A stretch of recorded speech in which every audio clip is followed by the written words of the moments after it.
Hola, muy buenas tardes. Bienvenidos al panel Movilidad Salubre y Segura para la Protección a la Vida en el marco de Revolución Sostenibles, Diálogos para la Recuperación, la Resiliencia y la Equidad. Sean todos y todas muy bienvenidas. Hoy es nuestra segunda sesión en la Semana de Movilidad y quisiera, antes de comenzar la sesión y presentarles nuestros panelistas, darles algunos breves mensajes en relación a conectividad.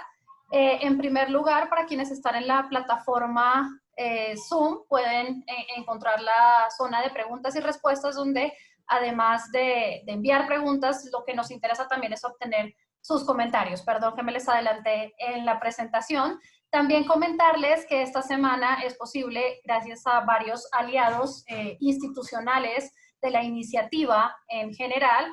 Y en particular, esta semana le agradecemos el apoyo a la MTM, a ITDP, a Mujeres en Movimiento, a CIMUS, a MAM y a AMPAC, que son socios de la Semana de Movilidad y que estarán participando en los diferentes paneles, pero que también están haciendo llegar la información que se trabaja, que se discute en cada una de estas sesiones a sus diferentes audiencias, socios y actores claves para hacer posible una transformación. Adelante, por favor. También comentarles que esta sesión se puede seguir vía redes sociales con el hashtag Revolución Sostenible y Movilidad o Build Back Better. También hace parte de la iniciativa global de WRI de cómo reconstruimos o recuperamos mejor a partir de esta situación de pandemia.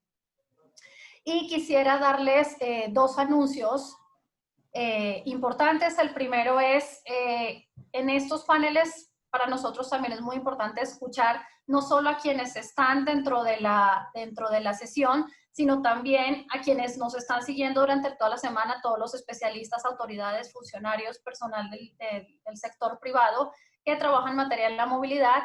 Y entonces los queremos escuchar a través de menti.com en el código 711569, en el cual se están haciendo unas preguntas en relación a las prioridades para la recuperación en movilidad y a los modos que se espera utilizar y cómo fortalecerlos. Adelante, por favor.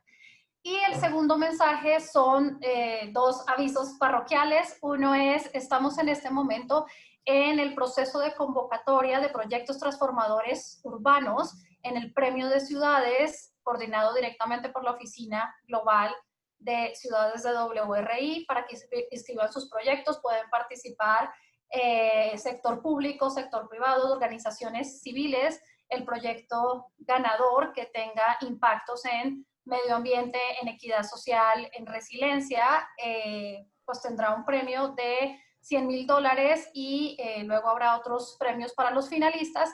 Pero más allá del premio económico, lo importante es que aquí se compartan diferentes experiencias de cómo generar proyectos detonadores que nos evidencien que el cambio es posible. Pueden encontrar toda la información en priceforcities.org o en la página de wrimexico.org.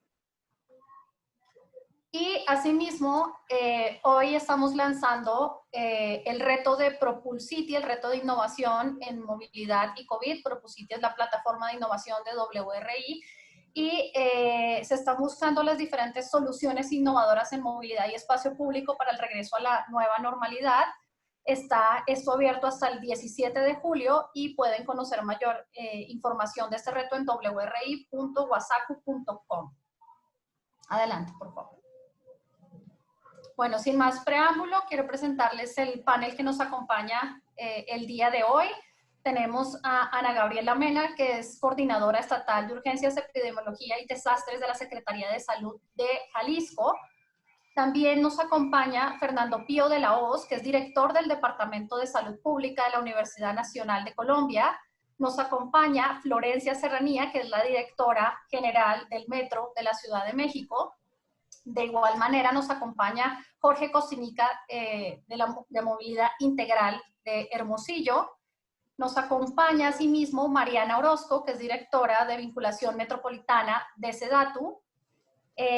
Stefano Bertozzi, que es profesor de la Escuela de Salud Pública de la Universidad de Berkeley. Y moderando este panel, Laura Ballesteros Mancilla, senadora suplente y secretaria global de Mujeres en Movimiento. Entonces, le voy a pasar la palabra a Sonia Aguilar, que es gerente de seguridad vial en WRI México, para que haga una breve introducción a esta mesa de discusión. Adelante, Sonia, por favor. Muchas gracias. Buenos días a todas y a todos. Hace unos minutos, cuestión de minutos, tuvimos un sismo. Entonces les pido a todos que bajo cualquier contingencia o variable no controlable, pues entendamos que los panelistas en esta sesión y también la transmisión de este conversatorio podría tener alguna modificación en torno a esto. Les comparto, el objetivo específico de nuestra sesión es identificar, con base en la experiencia, las prioridades y líneas de acción efectivas y de fácil aplicación para la operación de la movilidad en el regreso de la nueva movilidad. Es importante que nuestros panelistas nos van a compartir algunos criterios de salubridad, seguridad, cultura ciudadana, temas de corresponsabilidad, sostenibilidad y accesibilidad. Sin más, le cedo la palabra a Laura Ballesteros Mancilla, quien será nuestra moderadora, y quiero agradecer de antemano a todos nuestros panelistas. Muchas gracias. Empezamos, Laura.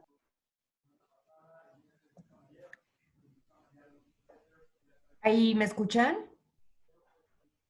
Sí, perfectamente. Buenísimo.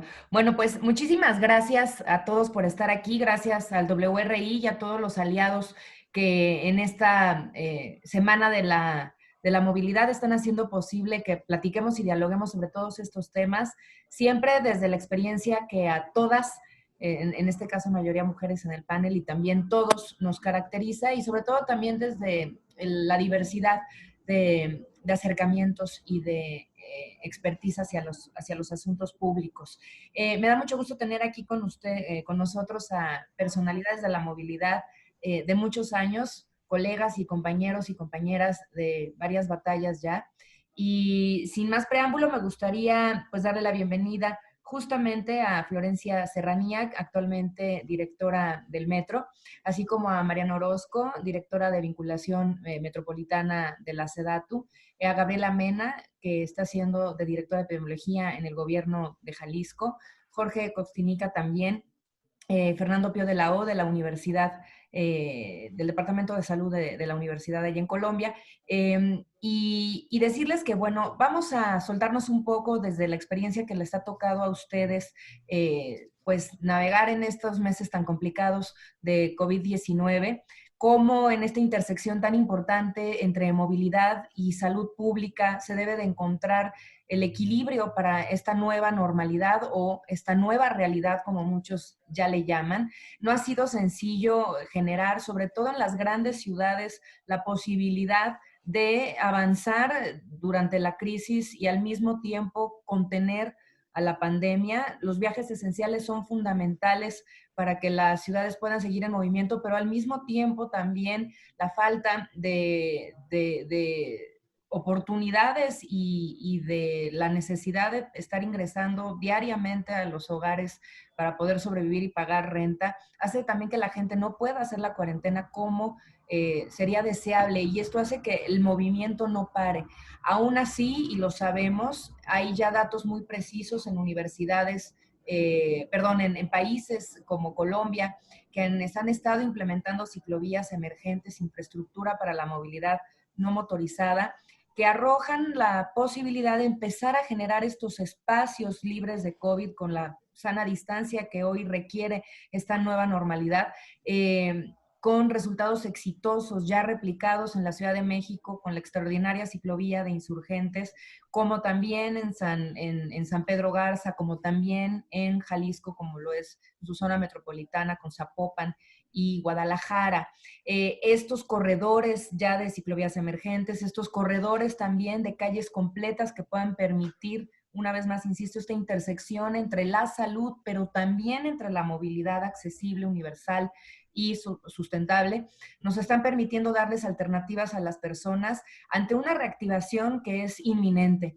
Decir también que en esta lógica el transporte público se encuentra ante un sufrimiento grave por la caída de pasajeros, que no ha sido sin duda uno de los retos que esperábamos este año para los sistemas de transporte público en ciudades como las mexicanas, que estaban despegando y que los ojos estaban empezando a ponerse en la inversión mucho más constante en los mismos. Para quienes trabajamos en la movilidad, y ustedes no nos van a dejar mentir sobre de esto, estamos justo en esta mezcla de sentimientos. Por un lado, felices al saber que la movilidad sustentable no motorizada está despegando y está por fin jugando el protagonismo que tanto se le había buscado en esta coyuntura, le está dando esta posibilidad, pero por el otro lado, los sistemas de transporte público se avecina una crisis grave de no tener recursos de inversiones importantes en ellos que sostengan su operación y su mantenimiento. Si ya venían arrastrando crisis en ello, con esta caída de pasajeros que en algunas ciudades ya reactivadas europeas sigue registrando hasta el 40% de disminución de etiqueteo, pues se avisora un panorama complicado. No quisiera alargarme más sin establecer 3 variables muy específicas en donde esta movilidad salubre, pero también sustentable, pero también incluyente, que le dé acceso a todas las personas, que genere también cultura ciudadana, son muchos de los retos en esta reactivación económica, pueda encontrar intersección en 3 variables específicas: seguridad vial. Sabemos que al año mueren más de 15,000 personas por hechos viales, muertes prevenibles y por lo tanto muertes que son inaceptables. Sí, con gusto. Bueno, sabemos que muchas de estas externalidades de la movilidad negativas ya se habían, ya las teníamos diagnosticadas y las conocíamos antes de COVID. Por un lado, los hechos viales, como Laura nos estaba compartiendo, pues más del 65% de los hechos viales en nuestro país involucran usuarios vulnerables. Por otro lado, también tenemos las enfermedades causadas por la mala calidad del aire. Más de 22.954 personas fallecieron por enfermedades respiratorias en 2007 en nuestro país. Y como también sabemos, y ahora con el COVID-19 es muy importante, las enfermedades cardiovasculares o comorbilidades. En México, 7 de cada 10 personas adultas viven con obesidad en nuestro país. En términos generales, se presentan distintas dificultades, las cuales son inevitables que no analicemos en este conversatorio. Por un lado, la dificultad de mantener la sana distancia en espacios públicos como banquetas. Sin duda existen manuales como el manual de calles que nos dan guías y lineamientos respecto al ancho ideal, pero sabemos que estos requisitos mínimos en algunos casos son inexistentes y en algunos otros casos se vuelve completamente complicado pensar que esto va a poder ser operativo. En términos de las necesidades también que tenemos de redistribuir de forma adecuada nuestro espacio, la famosa justicia espacial. Alrededor del mundo se han implementado estas medidas temporales, pero es importante que pensemos en la permanencia, en la trascendencia de estas medidas y de las bondades y beneficios que pueden ofrecer para nuestras ciudades con el fin de lograr ciudades más equitativas y justas para los usuarios. En términos de la operación del transporte público, Laura ya había ahondado en este tema, pero tenemos un gran reto en controlar la propagación dentro de los sistemas, pero también pongamos el caso, y afortunadamente hoy nos acompaña la directora del metro, en donde sabemos que muchas estaciones, alrededor de ellas también hay aglomeraciones importantes de personas, y cómo es fundamental también contar con estrategias alrededor de estos sistemas de movilidad. En términos de los lugares de espera o lugares de resguardo, es importante como los paraderos, las estaciones, también tener algunos otros elementos que nos permitan no solo tener protocolos al interior, sino también al exterior. Sin más, y esperando que Laura se pueda volver a conectar, damos la palabra a la doctora Florencia Serranía y vamos a empezar con este primer momento. Con los panelistas, si nos apoyan compartiéndonos los retos generales de la movilidad y la salud desde las distintas perspectivas. Por lo cual, me gustaría mucho, doctora, si nos puede compartir los retos a los que se ha enfrentado la Ciudad de México y particularmente el sistema de transporte colectivo Metro. Sí, muchas gracias a todos, muchas gracias por la invitación. Y como les comentaba anteriormente, nosotros en este momento estamos sufriendo un momento de urgencia. Nuestros equipos están haciendo revisiones a las infraestructuras del metro. Hemos iniciado la operación nuevamente y a lo mejor en cualquier momento me tengo que desconectar. Voy a tratar de ser breve y decirles cuál es el reto más importante, que creo que es un reto muy simple para nosotros y muy complejo de cumplimentar, que es mantener la operación. Ese es el reto más grande que hemos sufrido como parte de la movilidad integrada de la ciudad, es mantener la operación, porque es quien da la movilidad a la Ciudad de México. Nosotros nos hemos definido como los trabajadores esenciales para los trabajadores esenciales. Entonces, durante este tiempo, y yo creo que desde hace 18 meses, a nosotros nos ha quedado clarísimo que la movilidad ha dejado de ser un asunto un poco glamoroso de ideas y de deseos, es mantener una operación que es muy complejo en una ciudad que tenía muchas carencias, sobre todo en materia de organización y de infraestructura y de operación. Entonces, durante estos minutos voy a enfatizar muchísimo en la operación, porque para nosotros eso es la movilidad. Y la operación es silenciosa, y la operación es poco glamorosa y poco política, es el día a día, 24/7, es estar innovando y viendo qué es lo que vamos a hacer para poder mantenerla. Y para poder lograr este gran reto, pues obviamente que tenemos que enfrentar otros problemáticas y retos inherentes a esto. Y durante la pandemia, lo más importante ha sido cómo mantenerla. Tiene que ver con una parte holística de lo que significa la movilidad, en este caso nuestra infraestructura, nuestros trenes, y algo muy, muy importante y desgraciadamente muy invisible, que es la salud de quienes formamos parte de esa operación. El metro cuenta con 14,000 trabajadores de fijo, digamos, entre base, confianza, estructura, mayoritariamente de base. Un 52% es personal vulnerable, pero adicionalmente contamos con seguridad externalizada, limpieza externalizada y proveedores que forman parte de este gran mecanismo que mueve o llegó a mover antes de la pandemia a más de 6 millones de usuarios. Y luego, bueno, si esto sumamos todo lo que va ligándose a nosotros, como son los CETRAMS, el transporte concesionado y el sistema de la movilidad integrada, pues somos un universo que por sí mismo ya conformamos una ciudadanía de movilidad. Entonces, ese ha sido el reto más importante. En materia de demanda, pues hemos visto cómo ha bajado la demanda. Sin embargo, eso no significa que nosotros hemos bajado la operación.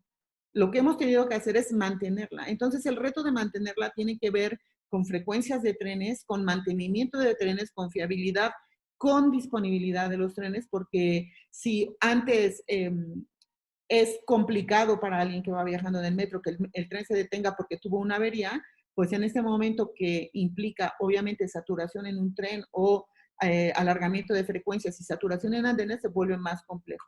Lo mismo en horas pico en las entradas más importantes del metro, como son las estaciones terminales que todos conocemos, en donde pues anteriormente era complejo, hoy es más. Entonces, todo esto ha sido trabajo de un equipo de movilidad, en donde todos los días tenemos que estar innovando para ver cómo solucionamos la dosificación en las estaciones, si va a ayudar a la saturación o no va a ayudar, ¿no? Ahora lo que estamos haciendo en las estaciones terminales como Cuatro Caminos y Pantitlán, Ciudad Azteca, es dosificar afuera, en donde la gente pues tiene más salubridad por estar en un espacio abierto que dentro. Entonces, dosificamos a la entrada con la idea de que los trenes salgan menos vacíos y tengamos menos problemas de saturación interna. Y todo eso, pues al final recae en lo mismo que les decía, que es esa operación continua y silenciosa que se nota cuando algo va mal, pero que nunca se nota si va bien, ¿no?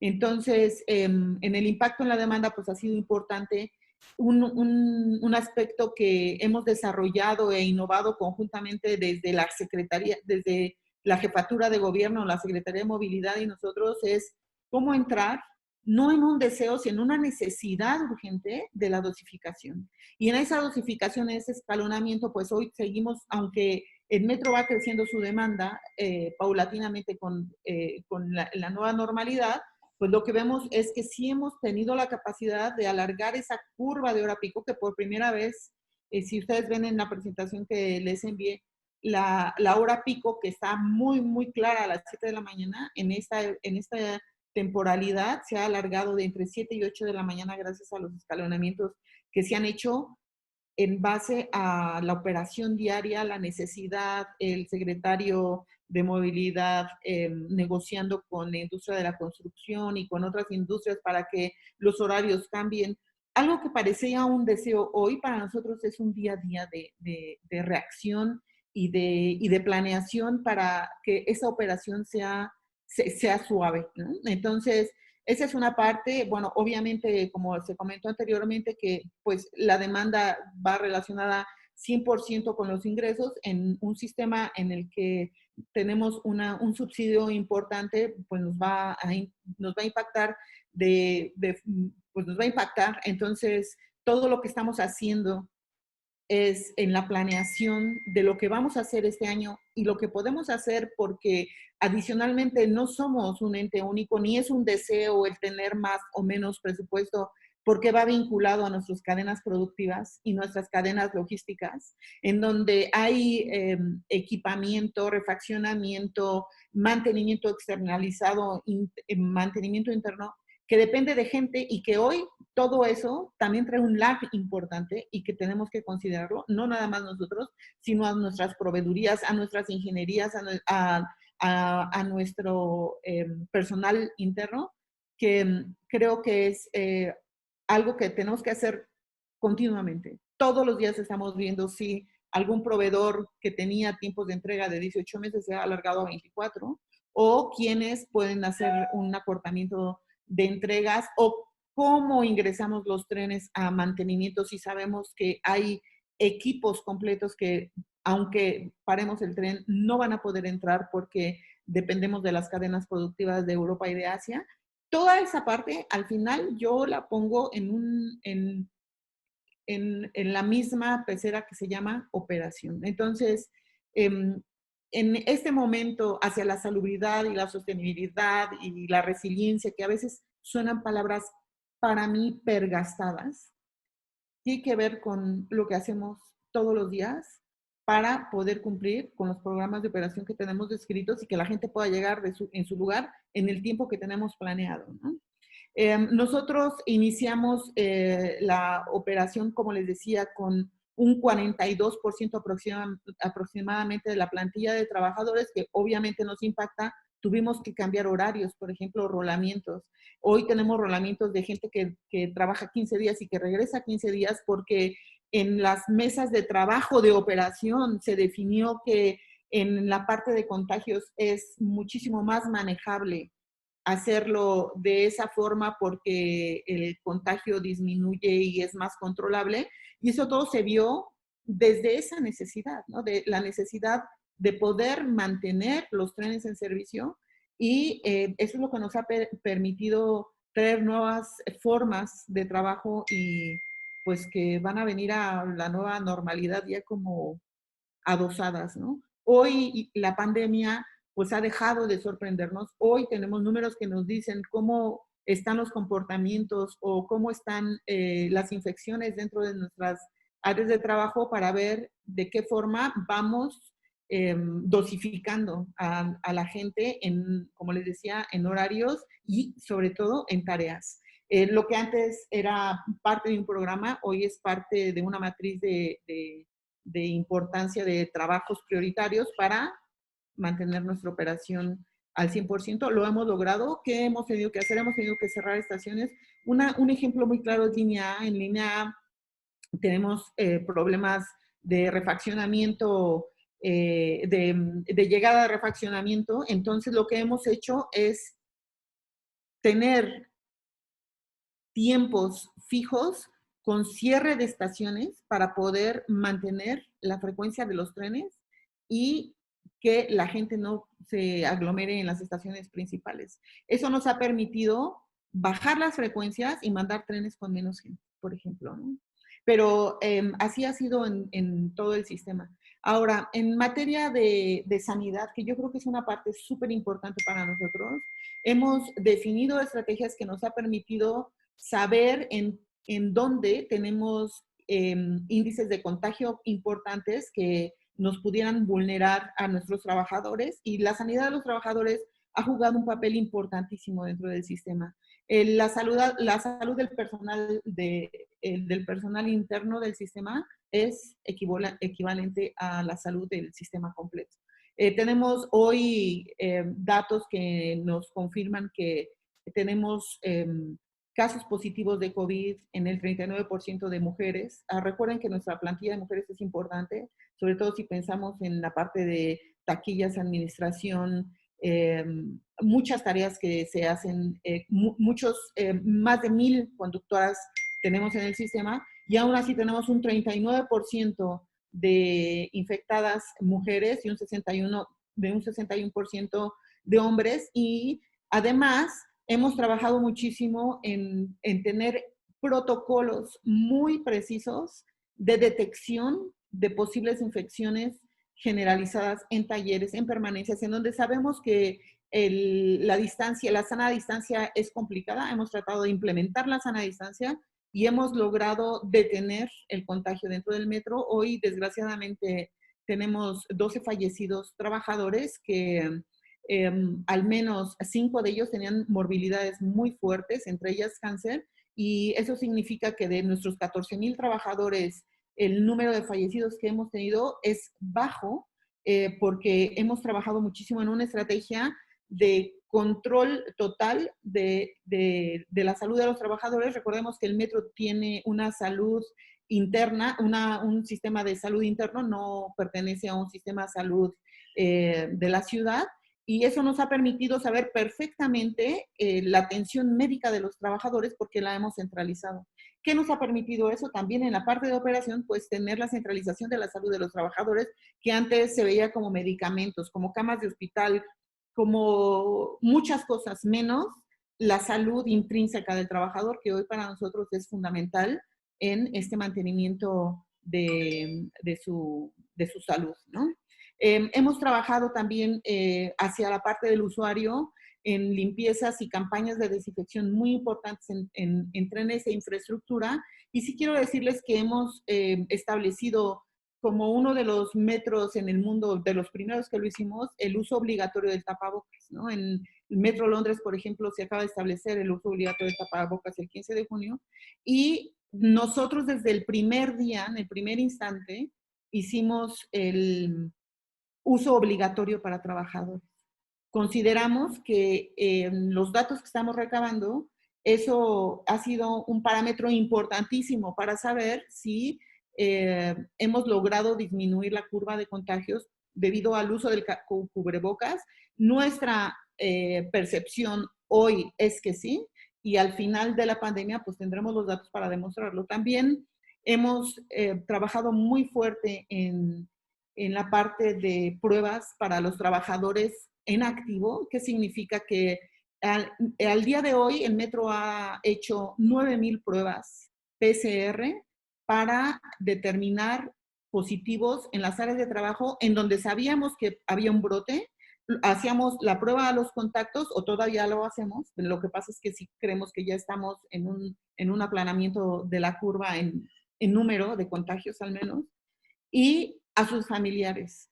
Hoy tenemos un sistema georreferenciado que nos indica que el mayor número de contagiados del metro están específicamente detectados en las demarcaciones en donde hay más contagios COVID. Es decir, hoy con datos podemos decir que los infectados del metro cumplen 100% con las tendencias de la ciudad y la zona metropolitana, que son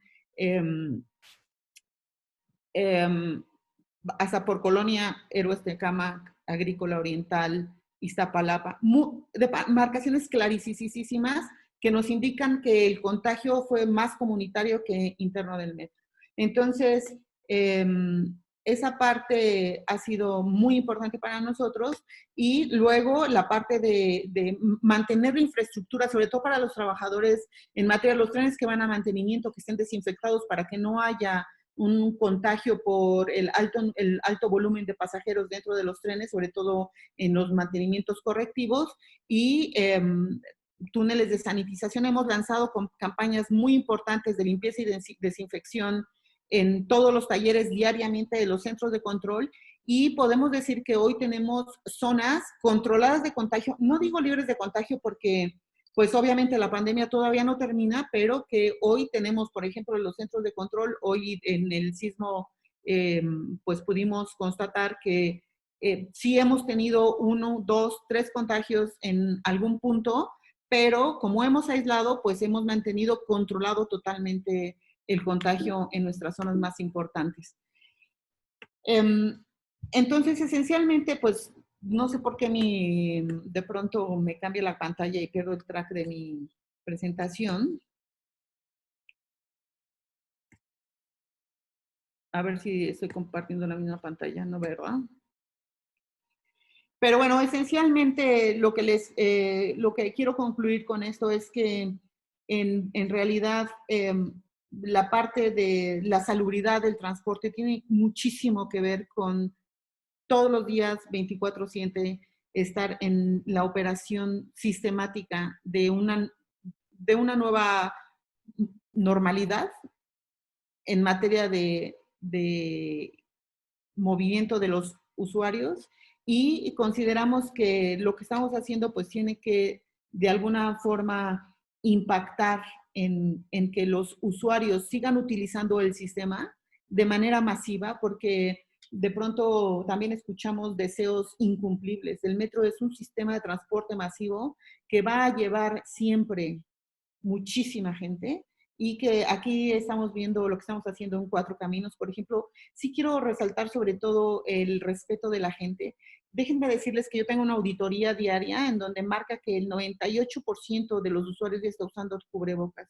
Al principio parecía imposible, y al día de hoy son la mayor parte de los usuarios que lo utiliza, y creo que esa es hacia la nueva normalidad que vamos a ir. ¿Cómo vamos a ir innovando?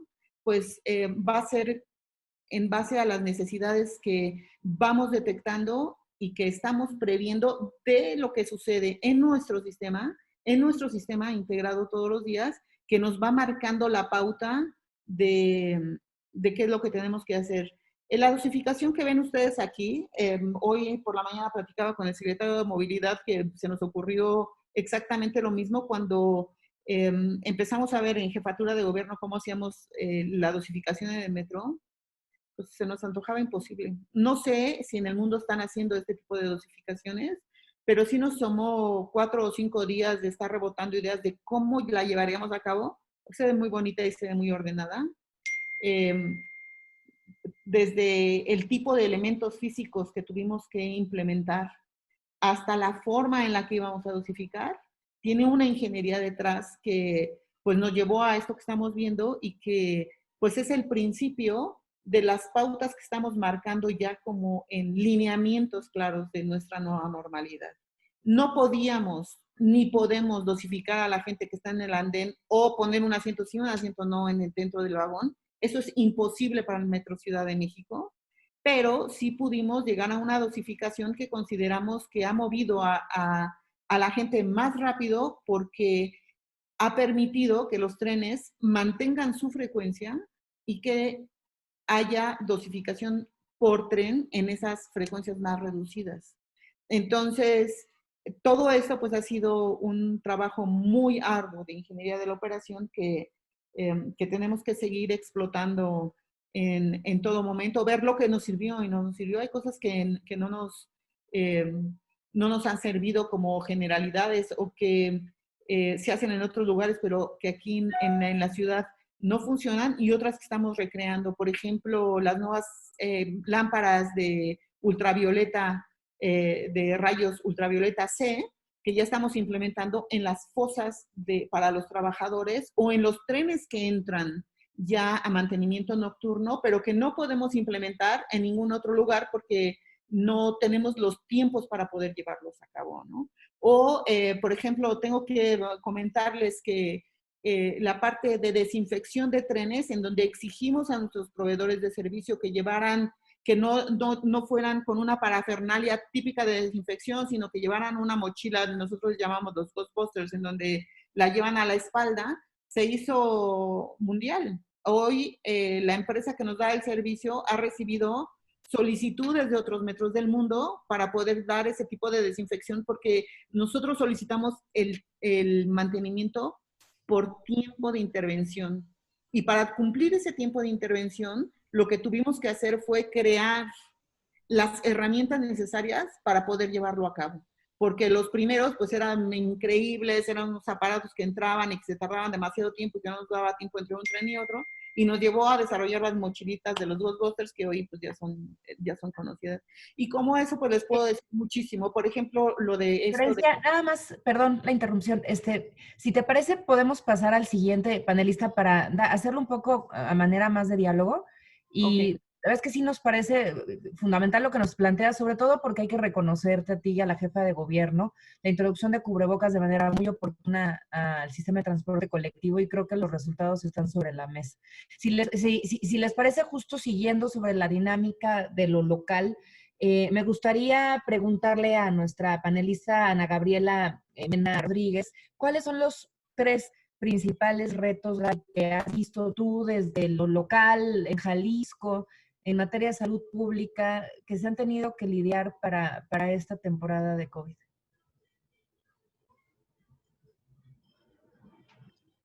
Sí, es muy importante para nosotros comentar que la movilidad urbana durante y después de esta pandemia de COVID siempre va a ejercer un impacto significativo en la salud de las personas, ¿sí? Para nosotros, estos 3 retos que se han presentado desde que inició esto, desde que tuvimos nuestro punto de partida, es decir, cuando a inicios de enero se empezaba a vislumbrar la situación de COVID a nivel internacional y que en Jalisco fue alguno de los primeros estados del país que identificó y notificó esos casos sospechosos.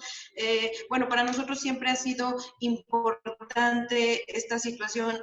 Jalisco todavía no tenía casos y se iniciaron acciones preventivas de sana distancia, se cancelaron actividades educativas, eventos masivos, culturales, deportivos, como una medida preventiva para el coronavirus. Asimismo, se brindaron entradas al estado, estableciendo puntos de control para hacer revisión de viajeros nacionales e internacionales en el aeropuerto, en los puertos y en las centrales de autobuses. Actualmente se han entrevistado más de 750,000 pasajeros en centrales, se han revisado más de 2,600 vuelos, barcos, se han realizado puentes humanitarios. Entonces, bueno, para nosotros ha sido muy, muy importante todas estas acciones que se realizaron. Aunado a eso y en base a un modelo predictivo con investigadores de la Universidad de Guadalajara, acá en el estado, se proyectó que podría tenerse un incremento importante a raíz de la movilidad de la población. Y a raíz de esta movilidad y en este modelaje de la universidad,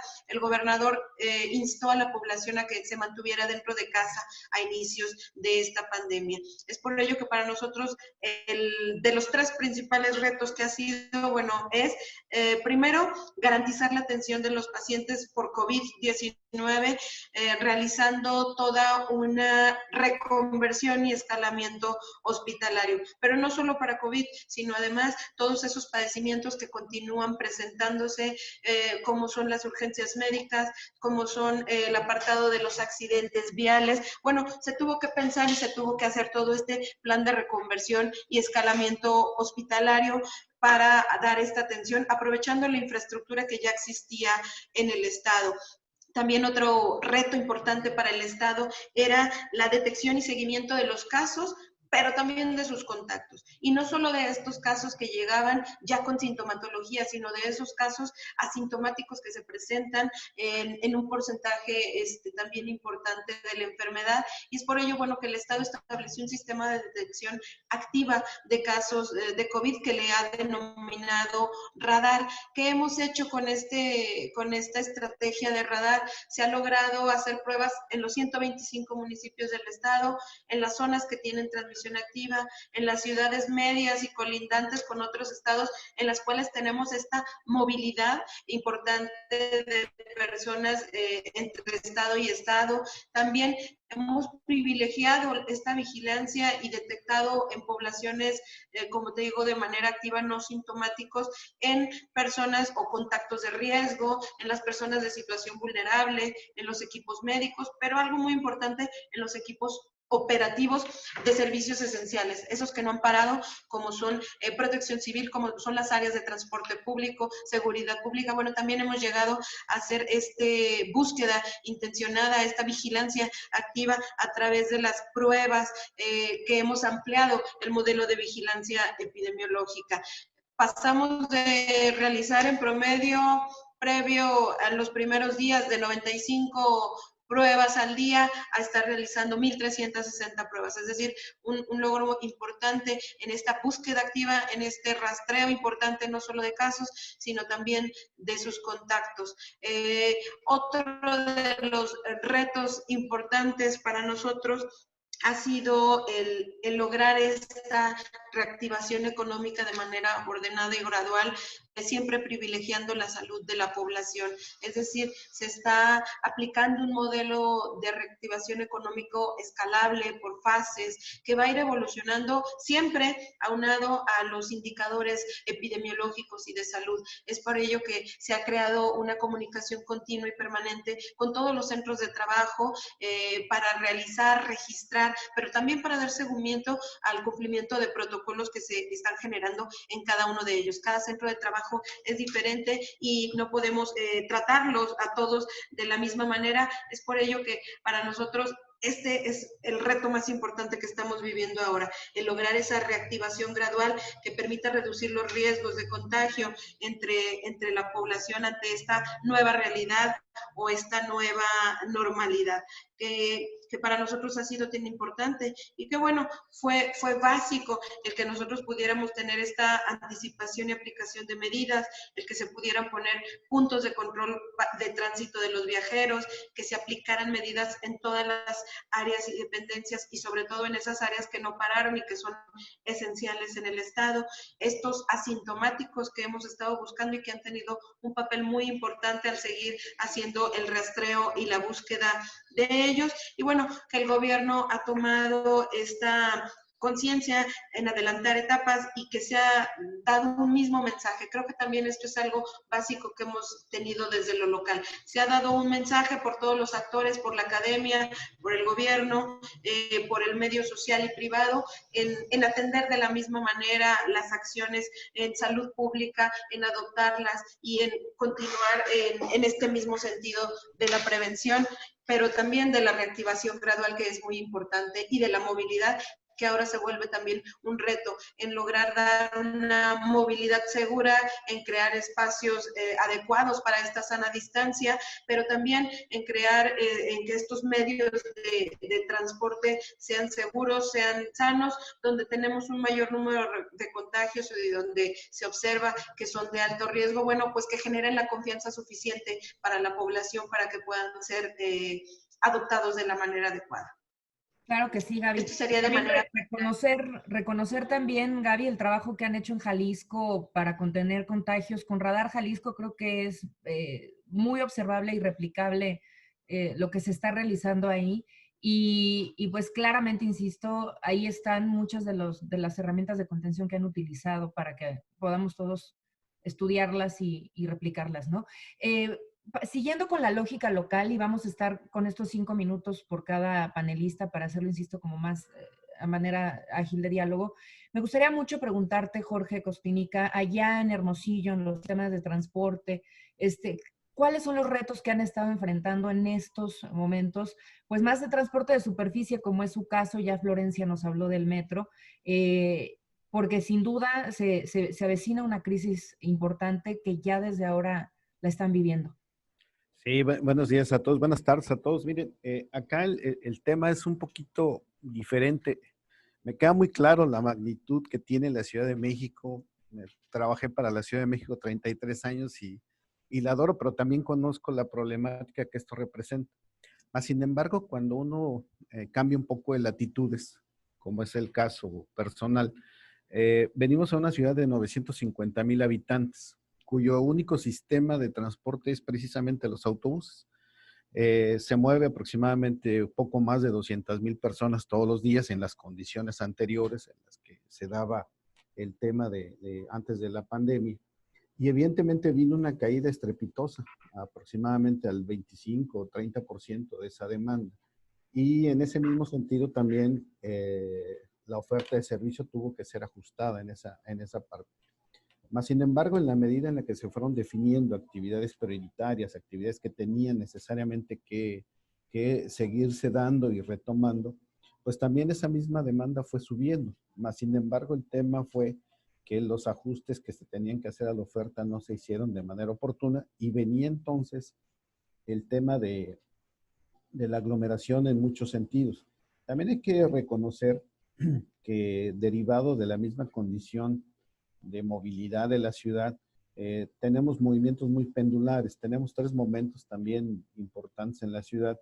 Los primeros cuando tienen que ir al trabajo por las mañanas. El segundo son los retornos de escuela y esos servicios más locales, que esos particularmente dejaron de ser precisamente porque la mayoría de las escuelas dejaron de funcionar. Y luego viene la parte del retorno a casa, ¿no? Entonces, en ese sentido, sí ha tenido que irse dando un tema de ajuste, más sin embargo, de pronto no ha sido tan cercano a la verdadera necesidad. Temas como necesariamente que los ingresos por vía tarifa se han caído, pero que necesariamente como empresas tenemos que darles la certeza y la seguridad a los trabajadores de que la fuente de trabajo va a tener que permanecer, porque al final de cuentas este periodo tendrá que pasar más tarde o más temprano, y que evidentemente la gente va a tener que tener la certeza de que regresar a un trabajo en donde en ese sentido le siga dando seguridad a su familia. Bajo estas consideraciones también internamente se tuvieron que hacer una serie de ajustes muy, muy importantes, reducir o quitar de manera temporal los tiempos extras, algunas prestaciones adicionales como son los bonos, ¿sí?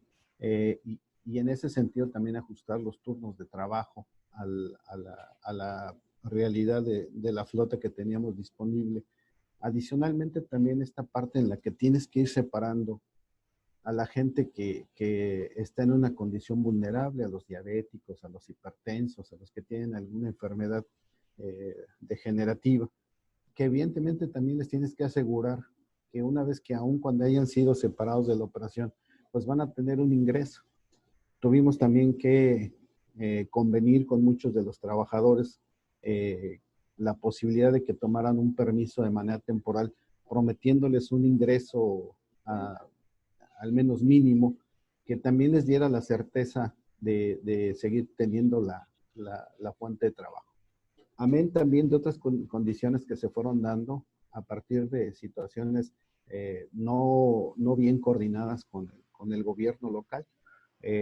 Tuvimos algunas cuestiones muy serias, como por ejemplo, salíamos nosotros a operar los autobuses y de pronto teníamos un operativo de la Secretaría de Salud, lo cual quería decir que no había una coordinación entre instancias gubernamentales, ¿no? Temas, por ejemplo, aquí por los niveles de calor que se manejan entre 45 y 49 grados aproximadamente, es necesario el aire acondicionado. Días previos a que teníamos que iniciar el funcionamiento del aire acondicionado, no teníamos una notificación clara de si el aire acondicionado pudiese ser un precursor o que algo motivara al tema del contagio, ¿no? Entonces, en ese sentido, también nosotros internamente tuvimos que ir haciendo algunas previsiones, aun cuando no teníamos alguna orientación, alguna directriz por parte del gobierno, ¿no? Entonces, en esa parte ha sido también de mucho aprendizaje. El tratar, en primera instancia, coincido con Florencia en el sentido de que la operación tiene que ser algo que se tenga que mantener de manera muy pulcra, lo más transparente posible, porque al final de cuentas es lo que mueve la ciudad. Y vuelvo a repetir, en el tema particularmente de Hermosillo, y no solamente porque es Hermosillo, sino porque tenemos que tener conciencia de que aproximadamente el 80% de las ciudades de nuestro país son más o menos de esta misma magnitud. Tenemos necesariamente que garantizar que la gente se pueda mover en ese sentido. Entonces, resulta todavía más fundamental. Comento sobre la magnitud de la Ciudad de México, por ejemplo, o de Guadalajara o de Monterrey, en donde las opciones para moverte se diversifican. En una ciudad como esta, en donde la gente está supeditada al sistema de transporte por autobuses, pues resulta fundamental garantizarles precisamente la movilidad.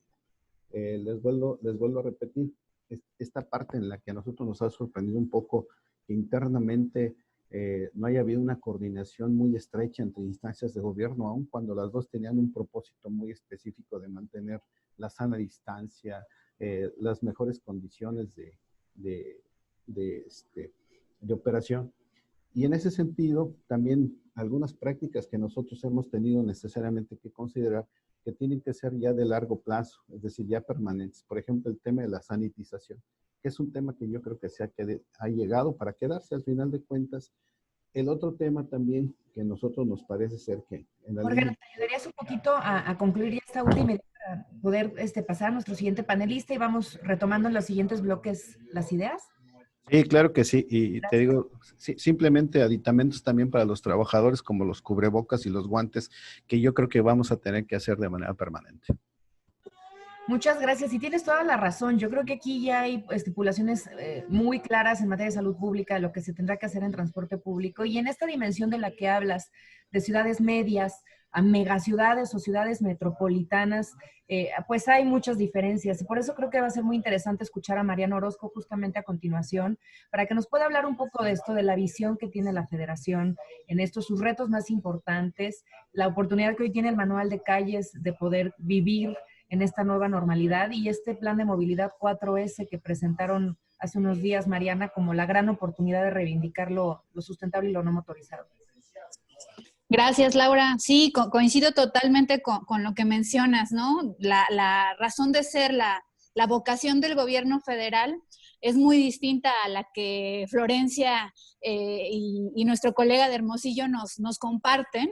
Ellos están totalmente en la operación y en el acercamiento con el ciudadano, y nosotros desde las oficinas centrales de la SEDATU tenemos esta razón de buscar financiamiento y buscar asesoría técnica para que se les faciliten este tipo de implementaciones a los gobiernos locales de manera más sistemática, ¿no? Entonces, ante estos retos que me preguntas, yo antes de entrar a detalle pensaría justo en el financiamiento, en cómo hemos tenido que responder a la búsqueda de recursos, ¿no? Porque no hay dinero público que alcance para atender esta emergencia. Entonces, ¿de dónde podemos sacar nuevos recursos para que la emergencia sea atendida oportunamente?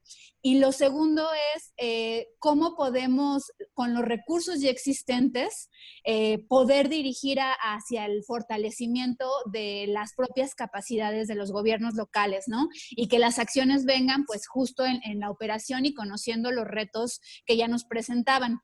Y en segundo momento, el de la asesoría técnica ha tenido un reto bastante grande, primero porque no estamos acostumbrados como gobierno a teletrabajar, ¿no? Entonces, ha sido todo un reto ponernos de acuerdo en qué canales utilizar para seguir en el día a día con instancias federales con las que trabajamos todo el tiempo, como SCT, Segov, Semarnat, y luego con nuestros propios gobiernos locales, ¿no?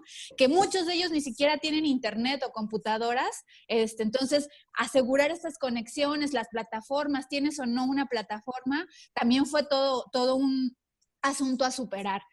Pero digamos que una vez superadas estas dos cuestiones y agarrando ya el trabajo de nueva cuenta ante la pandemia, el primer reto al que nos enfrentamos es que la movilidad en la agenda pública todavía no se percibe como eso, como un problema público, ¿no?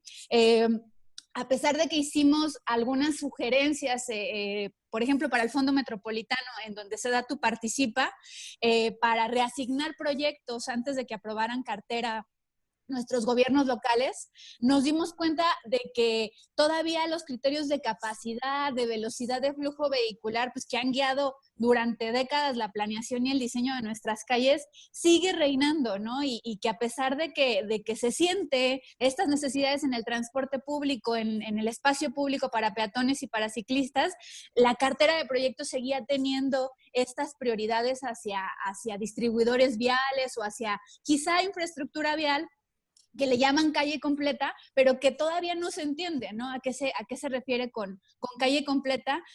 Porque no toma en cuenta peatones, ciclistas, infraestructura verde. El otro gran reto quizá tiene que ver con la complejidad de la movilidad, ¿no? La movilidad no solo es urbana, es rural y urbana, rural metropolitana. Entonces, nosotros vemos a la movilidad como una cuestión territorial. Y en esta complejidad del tema, el transporte, que es el que han ahorita mencionado las autoridades locales, es solo uno de los elementos de la movilidad, ¿no? Recuerdo cuando comenzamos la pandemia, los bloqueos que hubo del transporte de pasajeros y transporte de carga hacia los centros de población. Ahí tenemos una gran falencia, ¿no? Un vacío legal en donde estamos ahora debatiendo qué pasa con este tipo de transporte federal cuando entra a nuestros centros de población, si es o no constitucional imponer cargos, hacer retenes, entendiendo por qué los gobiernos locales también cierran sus fronteras, ¿no? Entonces, esta complejidad de la materia y el poco avance normativo e institucional, que sería el tercer reto, y con esto cierro, nos hace enfrentar como autoridad nacional todo un reto, ¿no?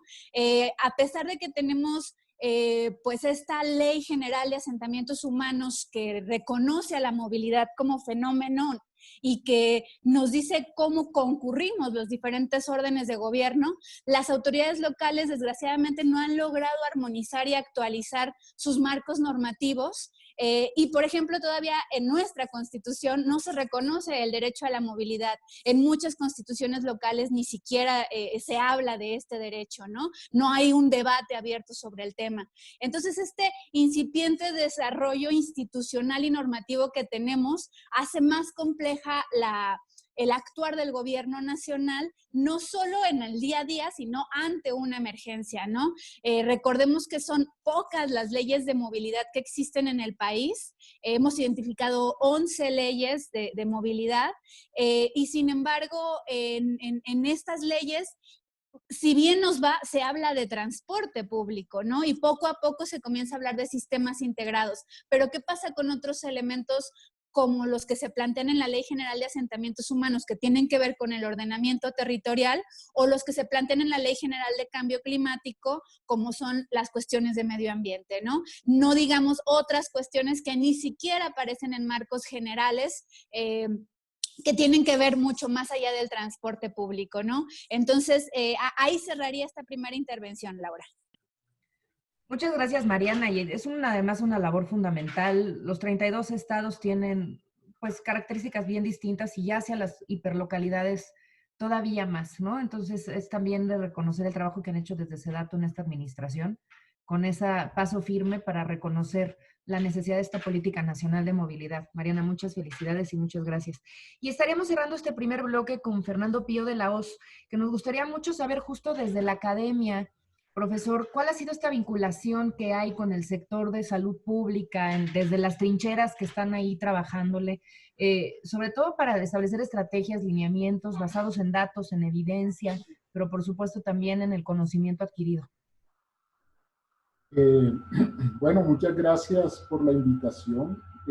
Bueno, desde la Universidad Nacional se ha venido trabajando con la alcaldía de Bogotá. Pues Bogotá es la capital de Colombia y tiene aproximadamente 8 millones de habitantes, y por las características climáticas de Bogotá, que está a más de 2.600 metros sobre el nivel del mar, es una ciudad donde llueve mucho, pues es una de las zonas de mayor riesgo para la transmisión de este virus. Entonces la universidad ha venido trabajando de cerca con la alcaldía para establecer políticas de control, especialmente, por ejemplo, fortaleciendo la capacidad de diagnóstico. Cuando todo este problema empezó, Colombia tenía una muy baja capacidad de diagnóstico. No se podían hacer sino por ahí unas 4.000 pruebas a la semana, lo cual es un número muy bajo.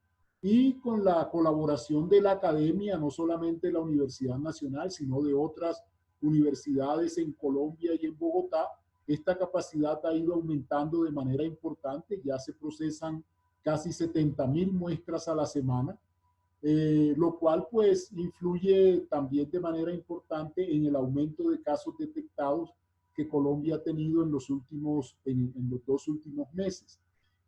También la academia ha contribuido con la atención de pacientes. Los hospitales universitarios que tienen las universidades en Bogotá y en Colombia, pues han estado contribuyendo al manejo de los pacientes severos.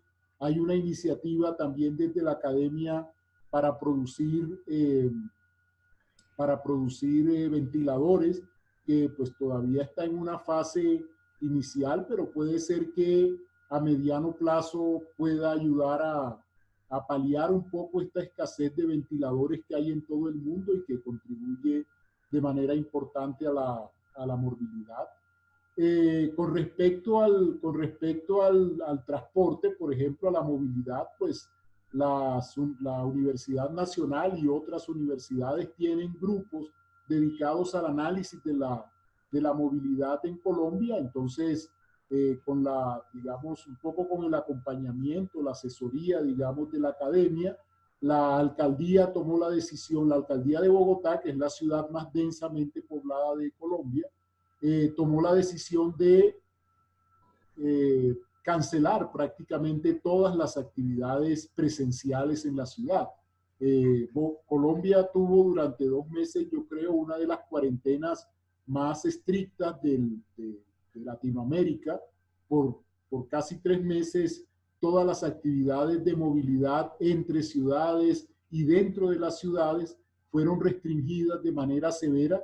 Todavía hoy hay ciudades donde solamente se puede salir si salen los hombres o salen las mujeres, o sale uno de acuerdo a los últimos 2 dígitos del número de identidad. Entonces, digamos, la restricción en la movilidad ha sido importante. Esto ha permitido hasta ahora un control importante de la diseminación del virus, pero pues obviamente es difícil mantener este tipo de restricciones en un país pues con una población que tiene una dependencia muy grande del comercio informal.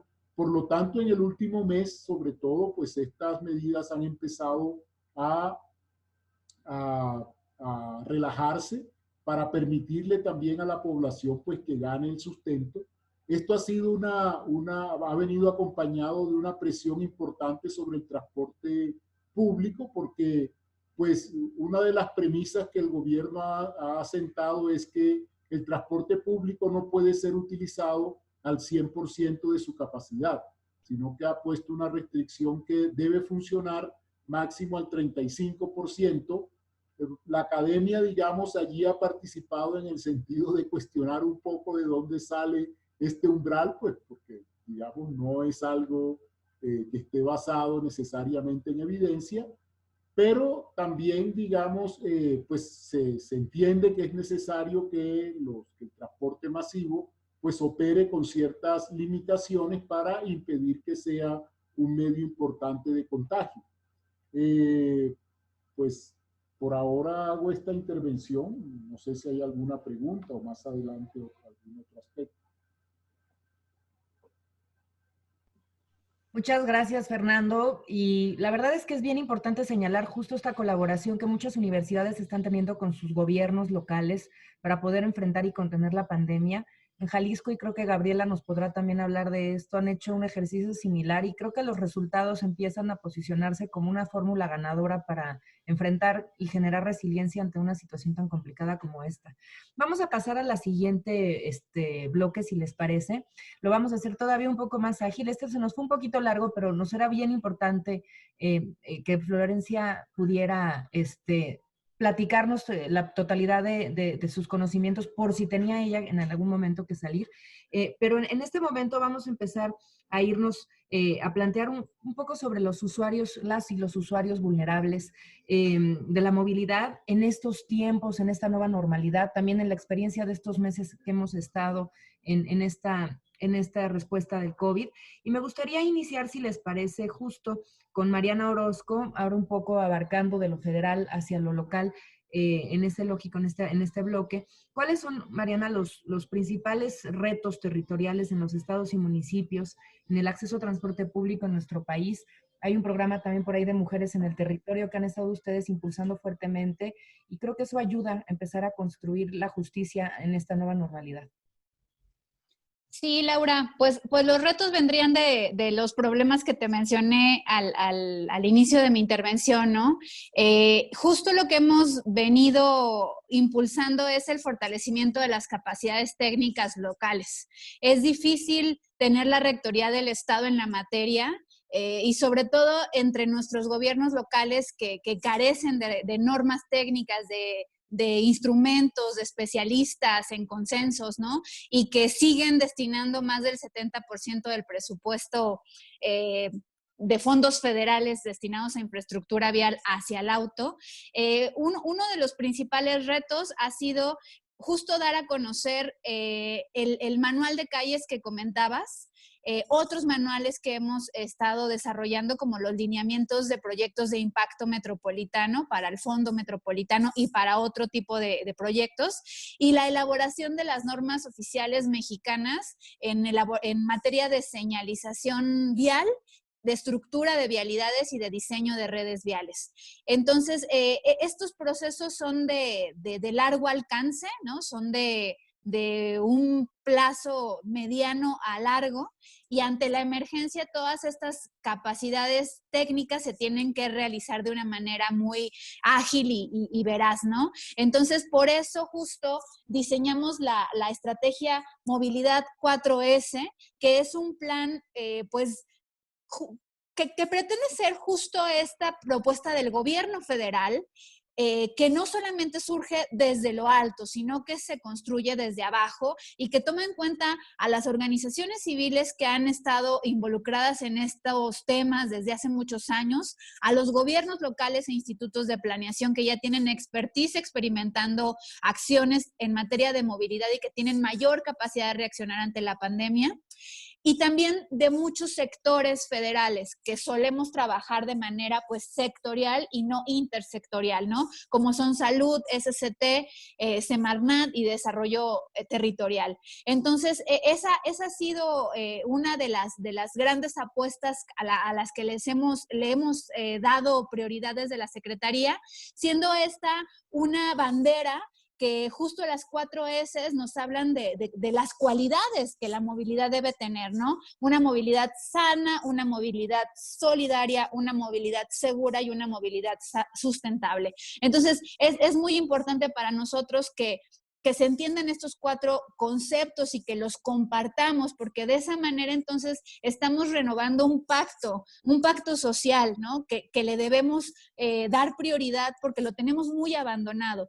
Y ahí justo las personas que han estado en situación de vulnerabilidad, pues han sido las más dañadas, ¿no? No se trata solamente de una política para impulsar la movilidad, sino para contribuir a disminuir la inequidad en el espacio público.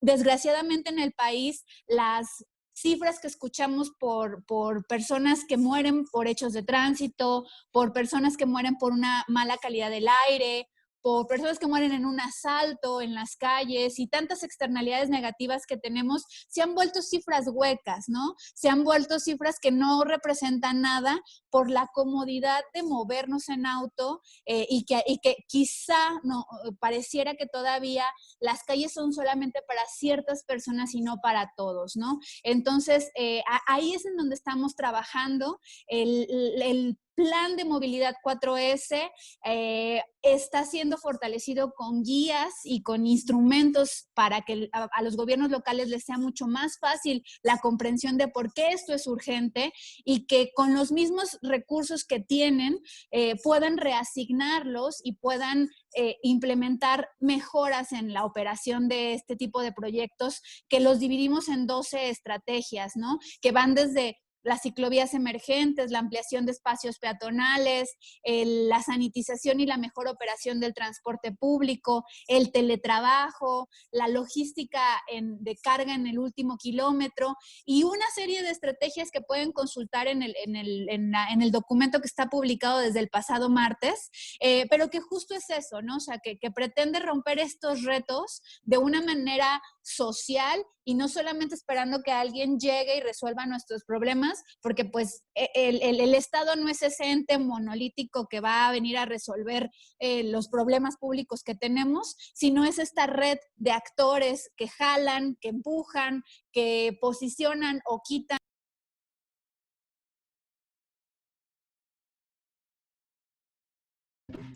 Se había activado tu micrófono al final, Mariana, pero bueno, sí, muy bien. Y creo que justo ahí está el programa, que es un gran paso también de reivindicación hacia los más vulnerables. Y siguiendo sobre esta lógica, Jorge Cocinica, me gustaría preguntarte, no te veo por acá, ¿sigue conectado? Porque no lo estoy viendo aquí en el panel. Sí, acá está. Ok, estaba fuera de mi vista. ¿Cuáles son estos retos para los usuarios más vulnerables en esta nueva realidad? O sea, no solo en la intersección de salud pública y movilidad, sino también en la adecuación de los vehículos. Creo que había ya una tarea pendiente y parece que es ahora también el momento de cumplirla, justo por la pandemia y lo que sigue, ¿no? Yo creo que esa es una parte muy relevante por principio de cuentas, porque una de las primeras cosas que debemos de hacer es al inicio de estos periodos de pandemia, la credibilidad que se tenía sobre si efectivamente existía la pandemia. Mucha gente dejó, pues, lo tomó más bien como periodos así de vacaciones y esas cosas, ¿no? Entonces, y de pronto cuando empiezas a ver que esta situación empieza a progresar, empieza a tener estragos muy importantes, la gente empieza precisamente a darse cuenta de que es necesario crear una cultura de la prevención, ¿no? El uso de los tapabocas, el uso del gel antibacterial, la previsión de tomar las distancias, etcétera, etcétera. Hoy por hoy, por ejemplo, yo creo que debemos de considerar algunas cuestiones que parecieran ser que pudiesen parecer muy complejas, pero hasta cierto punto son sencillas. Evidentemente hay que hacer inversiones en ese sentido. Una de ellas, por ejemplo, a lo mejor poner dentro de algunos de los autobuses, algunos de los vehículos, de estas cámaras que perciben la temperatura de la gente para tener alguna previsión en ese sentido, ¿no? Equipar en algunos de estos, algunos de estos vehículos, algunos que tengan ya luces especiales que permitan la inhibición y la propagación de estos virus, pero sobre todo también, que a mí me parece muy, muy importante, que lo mencionaste muy bien, Laura, es el hecho de tratar de cambiar las especificaciones de diseño de los autobuses. Mayores espacios, menores ocupaciones, que nos permitan en un momento dado más aireación en un momento dado, para que el ambiente en el que se forme acá sea mucho más saludable en ese sentido y más confortable. Doy un dato que a mí cuando llegué por acá me pareció escalofriante.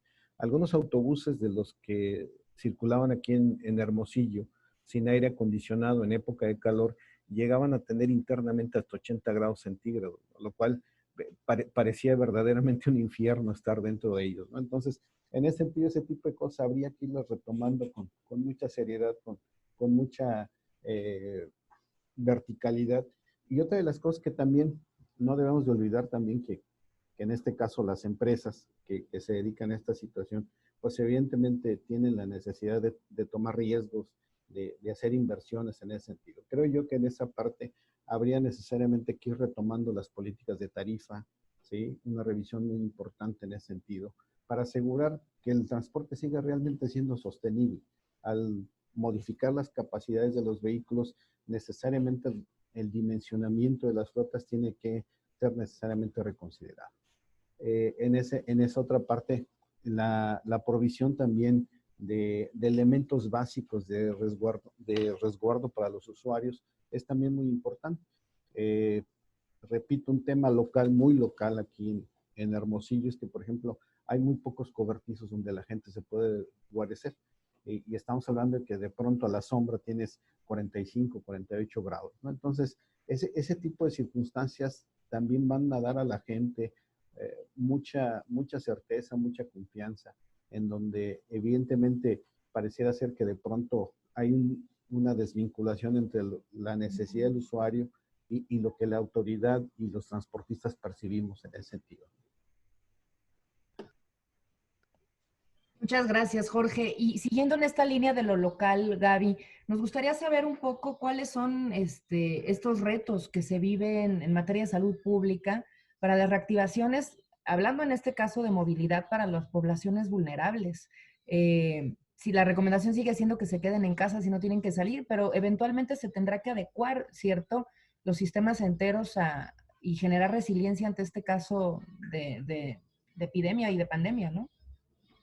Así es, de hecho ya en el estado, bueno, aunque seguimos haciendo esa recomendación de quédate en casa, pero quédate en casa a ciertos grupos, es decir, los escolares que no han vuelto a las labores y esos grupos vulnerables, los adultos mayores, las personas con comorbilidades y ellos tienen que seguir en casa hasta este momento, pero como bien lo dices, va a llegar un punto en que tenemos que estar graduando esta nueva realidad y estar conviviendo con ella y generando nuevos espacios. Es por ello que nuestras medidas preventivas siempre han estado siendo dinámicas y han ido cambiando. Ahora estamos recomendando ante esta nueva normalidad, pues priorizar la movilidad activa, es decir, cuando son trayectos muy pequeños, menos de 2 kilómetros, bueno, que la gente lo realice caminando, que se haga un consumo local, que no se hagan grandes trayectos o gran movilidad para evitar esta conexión y este intercambio con otras personas. Entonces, bueno, en trayectos cortos, priorizar la movilidad activa. En trayectos de hasta 10 kilómetros, puede ser la bicicleta una muy buena opción. Utilizar los coches para las personas vulnerables o que no puedan utilizar estos otros medios y siempre el transporte público para trayectos más largos. Pero el transporte público tiene que ser lo más seguro posible. Es decir, en este punto de la pandemia, creo que el beneficio que condiciona el transporte público al ser un poco masivo, creo que es el que confiere el riesgo en estos momentos. Es por eso que debe de ser una opción viable para todos esos grupos que tienen que salir a trabajar y que tienen que hacer labores esenciales. Bueno, este transporte público debe de ser seguro, debe de generar y tener mayores horarios, mayores rutas para que se pueda estar teniendo esa sana distancia. Tiene que estar ventilado. Se tiene que priorizar también la ventilación, porque no solo es el tiempo en el que estamos ahí, es la interacción, también la ventilación va a disipar estas gotas respiratorias. Se debe de priorizar el uso de mascarilla por todas las personas que ingresen a este transporte público. Pero un buen uso de mascarillas, porque hemos observado cómo la población la usa porque se le obliga o porque siente que es una situación más que nada para gobierno. Es para un uso responsable, es para cuidar a los demás, porque yo no sé si soy asintomático, es decir, no debe de ir abajo de la nariz, no debe de ir en la barbilla, no debe de ir en otro lugar, sino cubriendo nariz y boca, porque el simple hecho de respirar o de hablar está generando esas pequeñas gotas que yo puedo contagiar si es que soy una persona asintomática en una zona cerrada o en una interacción como es la del transporte público. La utilización del gel, creo que esto es algo importante. Si yo me tengo que subir al transporte público, tocar el tubo del camión, los asientos, bueno, uso el gel pero en cuanto yo llegue a un espacio donde pueda lavarme las manos, debo de hacer un lavado adecuado de manos. Creo que el riesgo no es que me suba al autobús ni que toque, sino que después de tocar yo me lleve mis manos a mis ojos, a mi nariz, a mi boca. Entonces, el lavado de manos es prioritario cuando llegamos al centro de trabajo, pero también cuando llegamos a nuestros hogares. Antes de tocar cualquier cosa, voy al baño, me lavo las manos y continúo con acciones que voy a realizar en el interior de mi oficina o de mi trabajo. Y bueno, también creo que puede ser el utilizar las tecnologías una opción viable para esta nueva normalidad, para programar trayectos, para ver las mejores rutas, para disminuir tiempos, para buscar alternativas que estén menos congestionadas, pero también para realizar pagos, es decir, no estar utilizando esa moneda corriente, que también puede ser un medio donde puedan ir el virus. Bueno, también utilizar estos medios electrónicos para realizar pagos y también los horarios flexibles, el teletrabajo, que ya lo mencionábamos, para ese grupo vulnerable que tiene que seguir manteniéndose en casa y para que también ayude a seguir descongestionando rutas. Mientras no encuentre el virus, esa persona a quien contagiar, esa interacción, bueno, vamos a seguir teniendo o persistiendo con números bajos. Es por eso que en esta nueva normalidad son parte de las medidas preventivas que nosotros estamos indicando y que estamos recomendando ante esta nueva reapertura económica.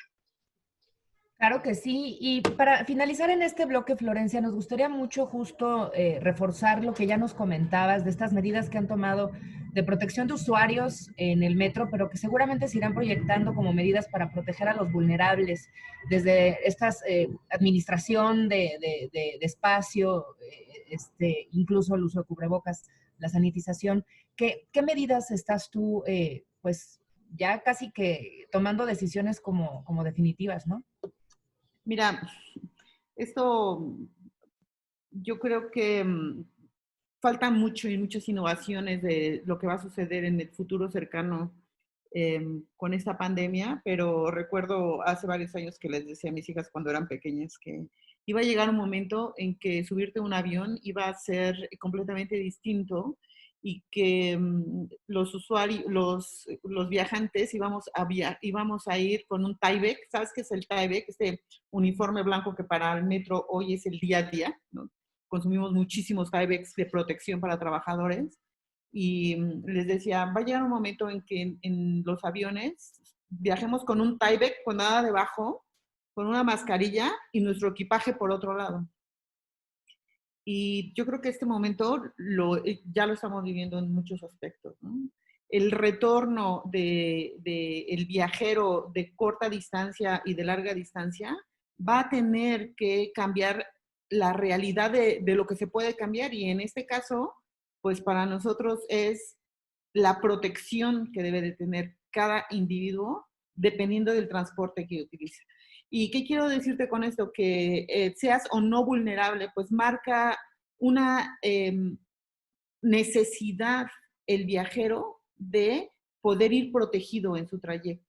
Y esa protección tiene que ser individual. Desde mi punto de vista como directora de un sistema de transporte masivo. Porque todo lo demás me parece que es un deseo incumplible. Es decir, tratar de mantener la sana distancia en un sistema masivo como el metro, no nada más aquí, sino en todo el mundo, pues en este momento a mí se me antoja imposible. No se me antoja imposible pensar que va a llegar un momento que, como cuando llueve, llevas tus botas y tu impermeable y tu paraguas y tu máscara para que no se te enchine el pelo. Igual hoy con la pandemia vas a tener que salir con tu máscara, tu cubrebocas, tus guantes y a lo mejor tu traje que te quites cuando llegues a casa. Porque no veo cómo. Mira, en el metro hemos puesto las marcas para que la gente, es increíble lo que puedes ver en las fotografías, las marcas para que la gente se pare a sana distancia, y se logra porque la gente está entendiendo esa nueva normalidad y lo sigue cuando es posible. Pero en el momento que llega el tren y se abren las puertas y toda esa gente tiene que entrar por en el vano reducido de la puerta, entonces pues se pierde la sana distancia. Entonces creo que en el transporte público es difícil apostar a una sana distancia. Es fácil, bueno, es menos complicado apostar a la protección individual. de cada uno de nosotros con máscaras, caretas más sofisticadas, más eficientes, menos calurosas, ¿no? Porque a veces la gente va en el metro con su cubrebocas y en tiempo de calor, hace unos días, pues es complejo que la gente aguante la máscara, pero lo está haciendo. Entonces creo que hacia esos nuevos materiales, esas caretas más eficientes, nosotros día a día, no solamente con los usuarios, sino con los trabajadores, tenemos que ver cómo innovamos hacia esos nuevos cubrebocas que no estorben cuando te metes debajo del tren o cuando entras y tienes a una persona a menos de 40 centímetros. Así pensaría que la gente vulnerable tiene que protegerse también. Otra que me parece importantísimo es el escalonamiento de horarios que comentábamos hace un momento.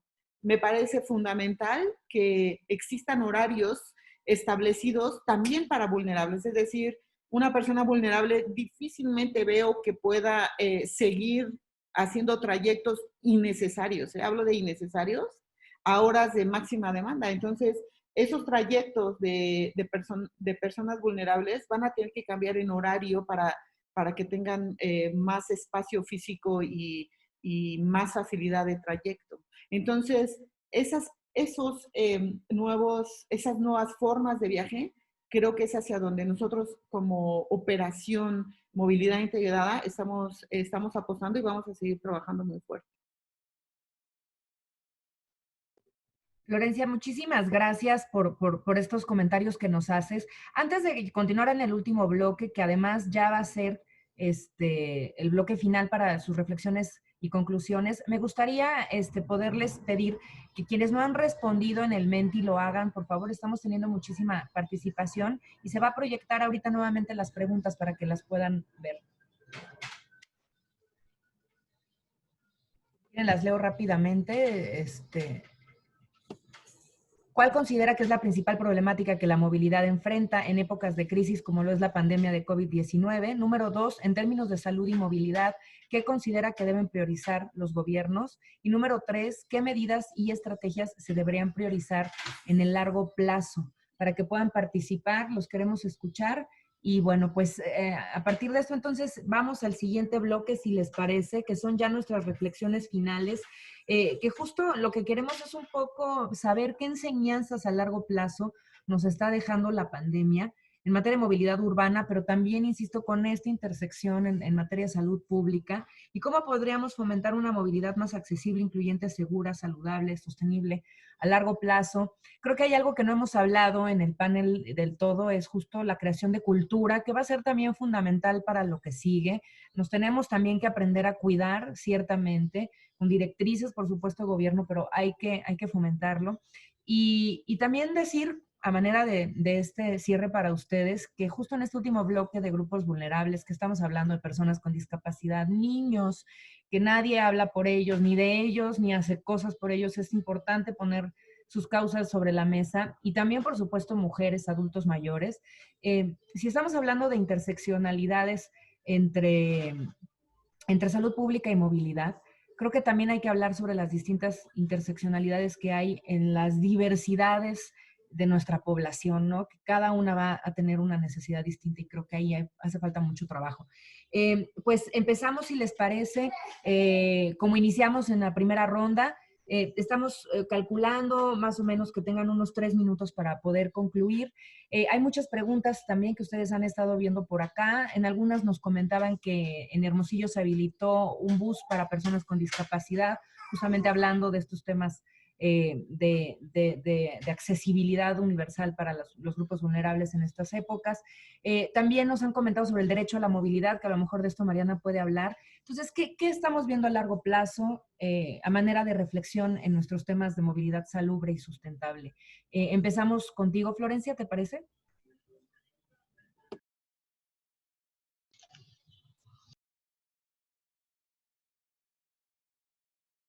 Está puesto tu micrófono, Florencia. Perdona, ¿me puedes repetir la pregunta? Porque me distraje aquí un segundo. No te preocupes. Justo en el largo plazo, ¿qué estás viendo ya en esta, qué enseñanzas tenemos a largo plazo en esta movilidad salubre y urbana y sustentable que hay que construir?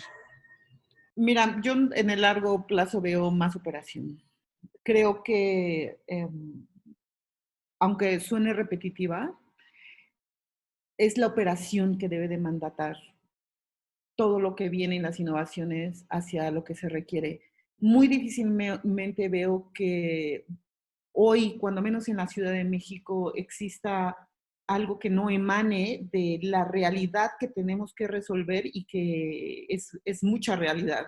Y tenemos para muchos años en resolver algo que ha estado muy pendiente. Entonces, lo que yo veo al futuro y veo en mi grupo de trabajo en movilidad integrada, movilidad sustentable, no veo nada distinto que no sea operaciones. ¿Cómo resolvemos hoy lo que nos está sucediendo en este momento y que va a impactar no hoy, va a impactar en un año? Todo lo que estamos haciendo hoy, vamos a ver los resultados a lo mejor en 6 meses o en 7 meses.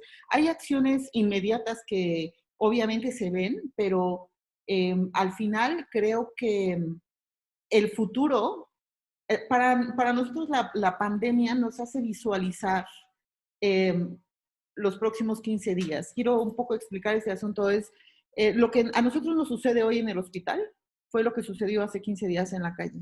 Y en operación es exactamente lo mismo. En la pandemia, hoy nosotros vemos que si se abrió el Día del Padre, que si la gente no respetó la sana distancia, que si no se puso el cubrebocas, que hoy durante el sismo la gente salió y se olvidó del cubrebocas en su casa y estaban todos en la calle con cubrebocas, no lo vamos a ver hoy, lo vamos a ver dentro de 15 días. En operación, nosotros estamos haciendo algo hoy que se va a ver dentro de 15 días. Entonces, ¿cuál es el futuro que yo veo de la movilidad en la Ciudad de México? Que es, perdón mi alcance tan reducido, pero que encuentro que la ciudad es suficiente para poder ocuparnos de lo que podría replicarse a lo mejor de otros lados, es que si nosotros persistimos en ver la operación como tal de cómo movilizar a la gente de un lugar a otro de forma salubre, de forma digna, como un derecho, es en el día a día, eso lo vamos a ver reflejado dentro de 15 días, dentro de un mes, dentro de un año, dentro de 2 años.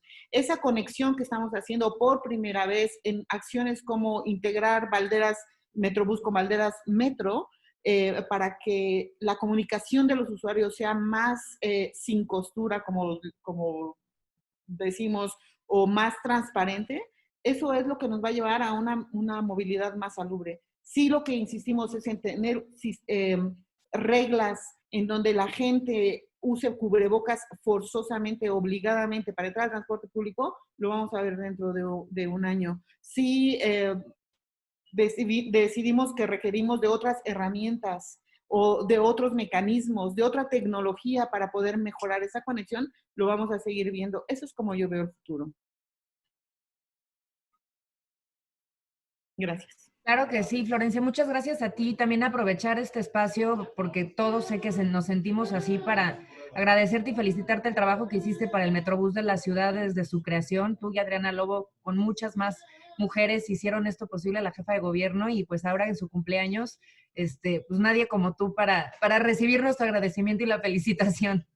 Gracias, Laura. Buenas tardes a todos. Buenas tardes. Doctor Fernando Pío de la Hoz, nos gustaría muchísimo escucharle en esta reflexión final.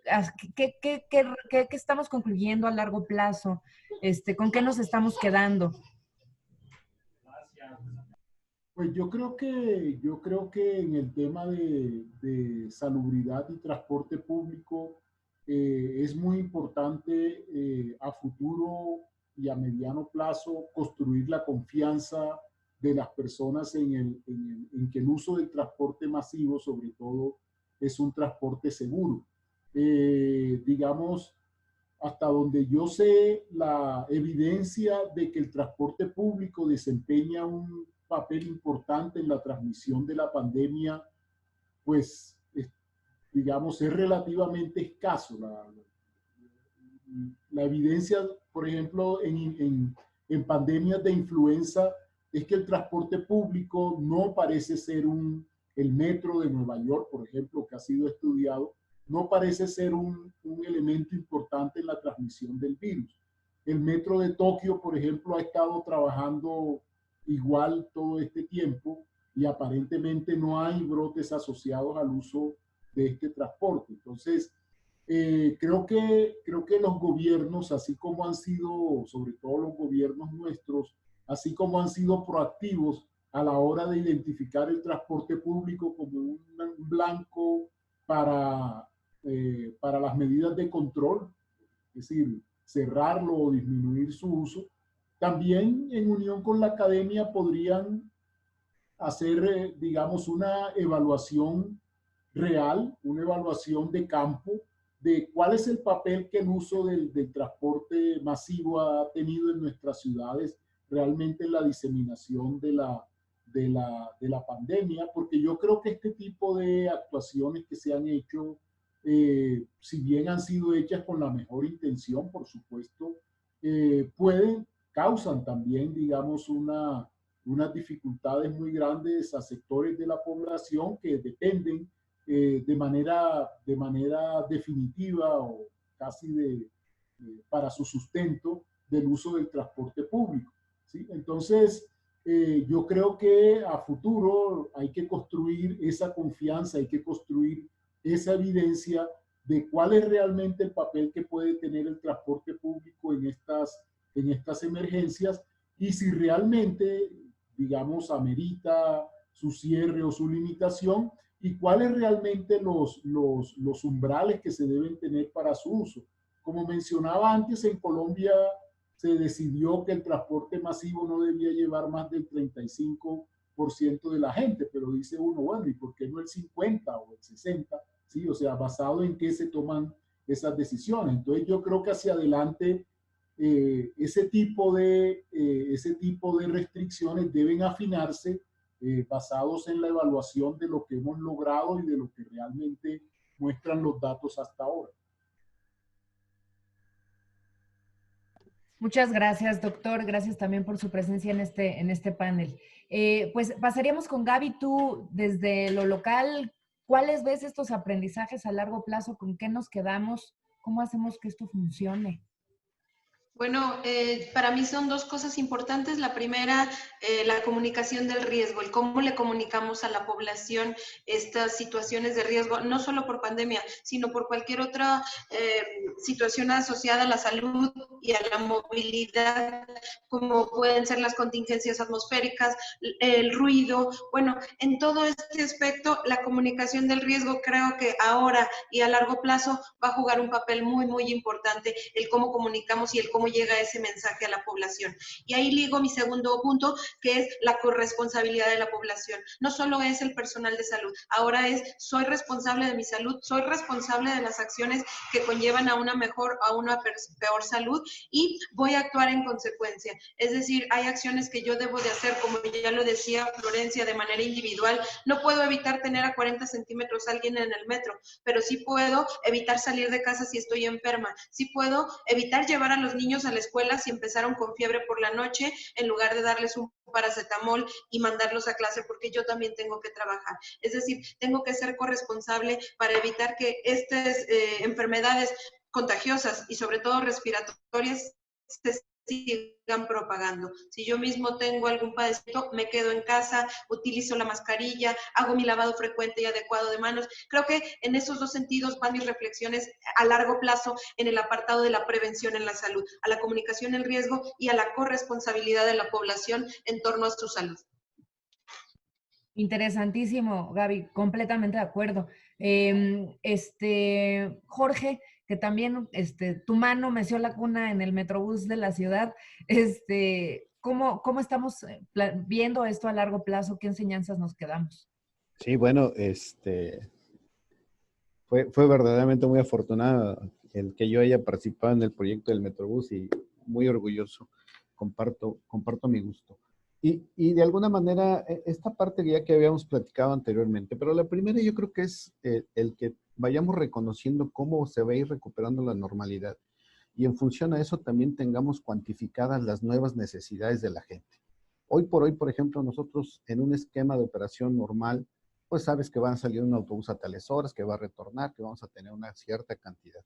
Y todos nuestros viajes tienen una estructura específica. Hoy por hoy yo creo que una de las enseñanzas que nos deja esta situación es que debemos de pensar en diversificar esa oferta de servicios, es decir, vamos a tener servicios ordinarios, servicios especiales y a lo mejor hasta servicios dedicados a cierta población de la gente, para que en un momento dado todos tengamos ese derecho a la accesibilidad.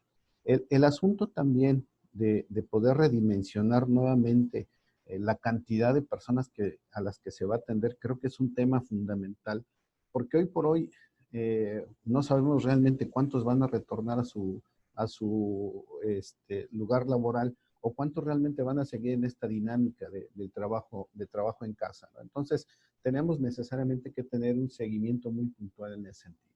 La otra que ya lo mencionaba anteriormente, en algún momento dado, en el Metrobús, hago la referencia, hicimos una serie de lineamientos técnicos y normativos para que se diseñara un vehículo específicamente a la necesidad del sistema.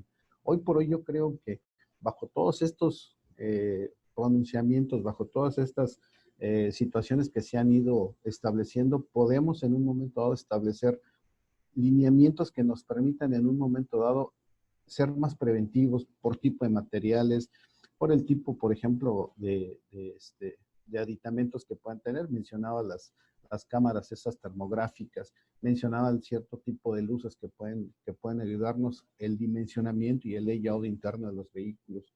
En ese sentido, me parece ser que podemos ir diversificando mucho y son medidas de más largo plazo en esa parte. Y lo que ya comentaban anteriormente, prácticamente todos los panelistas, la parte de la corresponsabilidad que debemos de tener, no solamente como prestadores del servicio, sino también como autoridades y como usuarios, ¿no? En ese sentido también todos tenemos un rango de responsabilidad en el cual nosotros nos debemos de contextualizar y decir, efectivamente, yo voy a hacer mi parte. Si las demás partes no las hacen, bueno, es un tema de responsabilidad, ¿no? Creo que... Jorge, muchísimas gracias por tu participación. Y estaríamos cerrando con Mariana Orozco. ¿Cómo vienen las cosas? ¿Qué enseñanzas tenemos a largo plazo? ¿Qué hacer, Mariana? ¿Cómo lo están viendo ustedes? Gracias, Laura. Pues coincido con mis colegas y creo que lo primero es aceptar que tenemos un problema público de movilidad y que nos ha costado como sociedad verlo, pero que esta pandemia lo ha hecho más visible.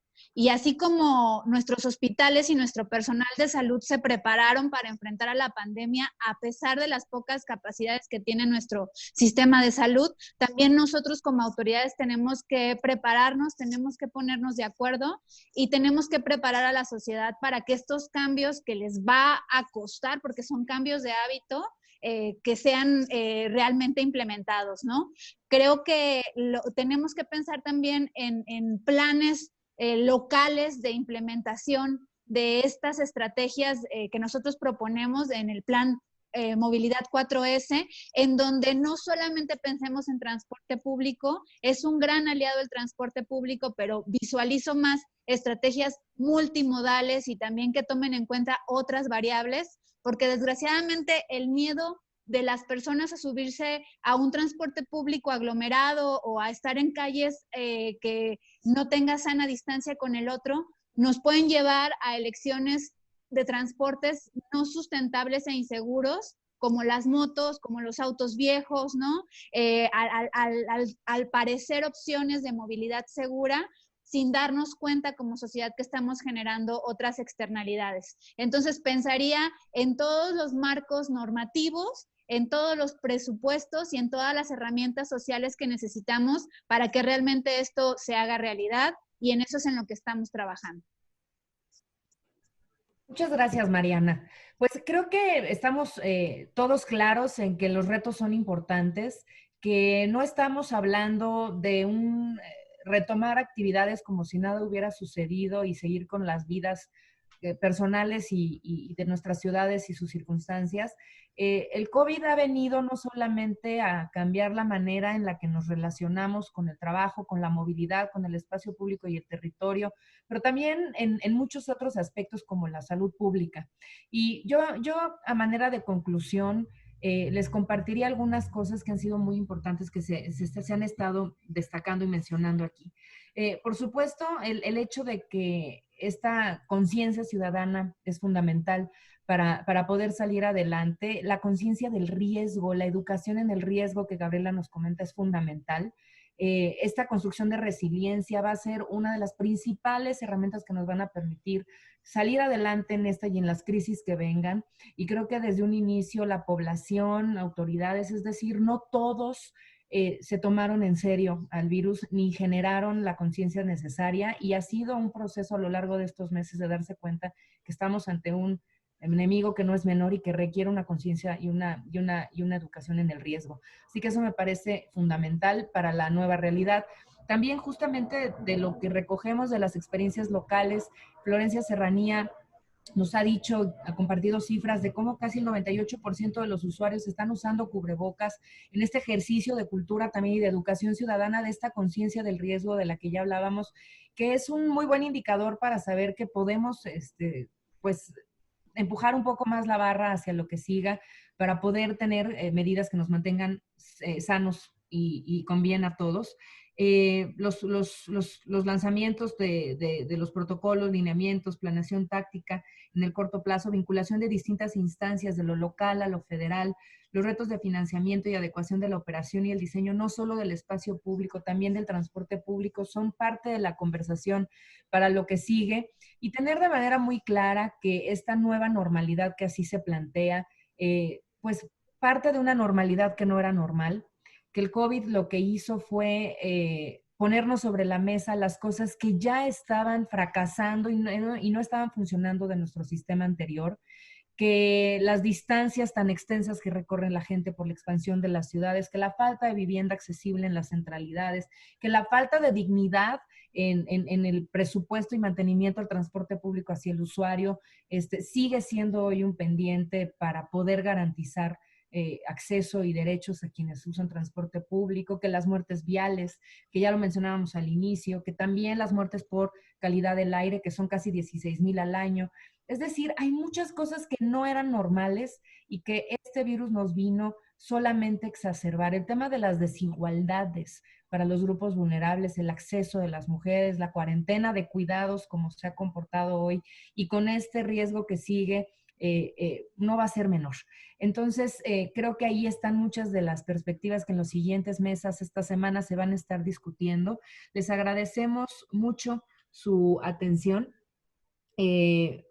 Están mandándome ustedes, chicas, perdón por decirlo aquí al aire, pero no se está cargando bien el internet, algunas gráficas. ¿Quieren que dé una lectura final de las mismas, solo para que si quieren a micrófono abierto me lo comenten? ¿O ustedes las van a proyectar como ustedes me digan? Listo, las estamos viendo proyectadas. Esta fue la participación que tuvimos por parte de los asistentes. ¿Cuál considera que es la principal problemática que la movilidad enfrenta en época de crisis como es la pandemia de COVID-19? Pues podemos ver que los dos primeros lugares, por un lado el 25% es la falta de infraestructura ciclista y peatonal, y por otro lado esta falta de confianza en la salubridad en los espacios públicos, paraderos y vehículos. La siguiente pregunta, por favor. La siguiente pregunta fue en términos de salud y movilidad, ¿qué considera que deben priorizar los gobiernos? La primera es incentivar la inversión de modos activos, banquetas y ciclovías. La segunda, incrementar la frecuencia de las unidades de transporte público o mejorar las ofertas con carriles preferenciales o exclusivos. La tercera es todo este tema de sanitización que estuvimos hablando de las unidades y que afortunadamente los especialistas nos pudieron dar más detalle de cómo lo están haciendo. La cuarta es la mejora de la seguridad vial y la accesibilidad. Y la quinta, las campañas de sana distancia en el transporte para reducir aglomeraciones. Siguiente, por favor. En términos de qué medidas y estrategias se deben priorizar en el largo plazo, que fue el bloque que acabamos de cerrar, lo que se identifica como número uno es que se mejoren los esquemas de financiamiento de los sistemas de transporte público de pasajeros.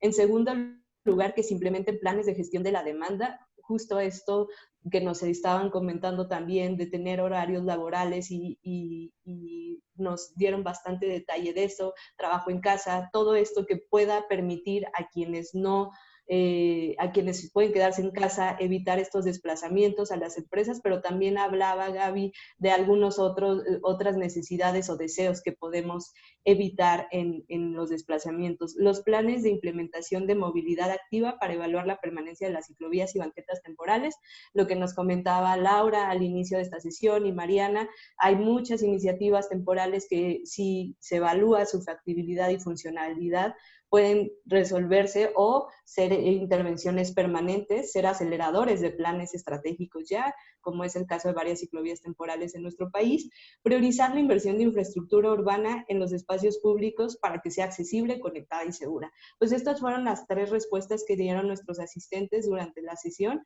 Y pues agradecerles muchísimo a todos nuestros panelistas. Sabemos la emergencia sanitaria que se está viviendo, la pandemia, y también por esta cuestión del día de hoy del temblor, pues toda la emergencia que tienen que atender las personas y tomadores de decisión en la Ciudad de México. Laura, muchísimas gracias por apoyarnos en la moderación del panel. Y pues bueno, agradecer a Gaby, a Jorge, a todas las personas que hoy nos estuvieron acompañando, a Florencia y a Francisco por su participación. De verdad, muchísimas gracias. Y pues si nos vamos, ahora nos vamos con los anuncios parroquiales. Esta semana de movilidad sigue teniendo agenda, entonces los invitamos a que nos apoyen si desean y tienen oportunidad participando en los siguientes conversatorios el día miércoles y el día jueves.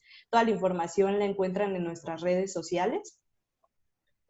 Y finalmente, pues cerrar esto diciendo que nos pueden seguir a través de nuestras plataformas web, pero también a través de nuestros hashtags. Deseamos agradecer nuevamente a nuestros organizadores, al BID, a la CAF, a CEPAL, a la Embajada Británica en México, a GIZ, a ICM, a The Climate Reality Project, a la UAM y a WWF. También deseamos agradecer a nuestros aliados temáticos, a la AMTM, a ITDP, a Mujeres en Movimiento, a la Red CIMUS, a la AMAM, a la AMPAC y a todos los que permitieron llevar a cabo esta transmisión. Les agradecemos muchísimo nuevamente su participación e interés y esperamos verlos muy pronto. Muy buenas tardes.